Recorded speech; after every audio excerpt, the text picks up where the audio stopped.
Ruby on Rails welcome to tutorial iProtect Tailwind Tutorials. CSS setup. So yung tutorial natin ngayon ay about sa pag-set up ng CSS framework doon sa blog app ng iProtect. So kung ready na kayo, tara, start na tayo.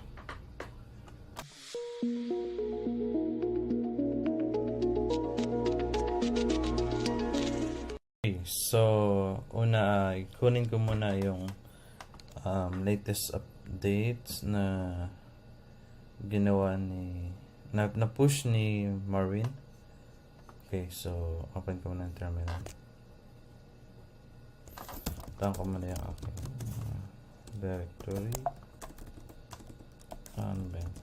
I protect tutorials.